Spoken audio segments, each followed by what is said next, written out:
રાજકોટમાં બળપૂર્વક દુકાન ખાલી કરાવવાની ઘટનામાં વેપારીઓમાં રોષ જોવા મળ્યો છે। દુકાન વેપારી હસમુખભાઈએ જણાવી છે સમગ્ર ઘટના। હસમુખભાઈની ગેરહાજરીમાં દુકાન ખાલી કરીને સામાન બહાર ફેંકવામાં આવ્યો। 15 થી 20 જેટલા લોકોએ આ જઘન્ય કૃત્ય કર્યું છે। વર્ષ 1964 થી ભાડે ચાલતી દુકાનમાં અચાનક જ તાળા તોડીને સામાનને ફેંકી દેવામાં આવ્યો। દુકાનનો માલ સામાન બહાર ફેંકી દેતા ઘણું નુકસાન થયું છે તેવું વેપારીએ જણાવ્યું છે। જૂના દાણાપીઠમાં 3 દુકાનો ખાલી કરાવાઈ હતી। વકફ બોર્ડની મિલકત હોવાનું કહીને દુકાન ખાલી કરાવી હતી। એ ડિવિઝન પોલીસે ફારૂક મુસાણી સહિત 5 સામે ફરિયાદ નોંધાવી છે।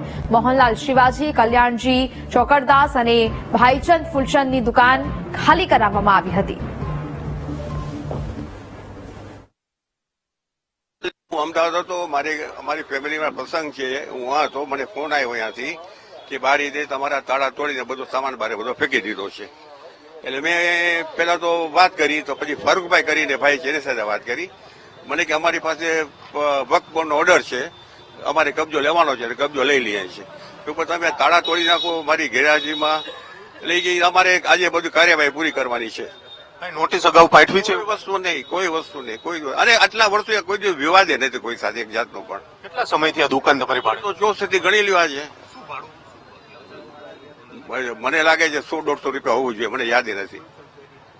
બીજી દુકાનો સાથે કેટલી દુકાનોના આ પ્રકારે તાળા છે? 1, 2, 3। શું તમારી માંગણી શું છે? કારણ કે હવે તો એ ડિવિઝન પોલીસ મથકમાં ફરિયાદ નોંધાઈ છે, માંગણી શું છે? ન્યાય મળવો જોઈએ ને આ બધું જે થયું છે ખોટું છે એવું ભવિષ્યમાં ન થવું જોઈએ અમારા માટે કે કોઈ સાથે પણ।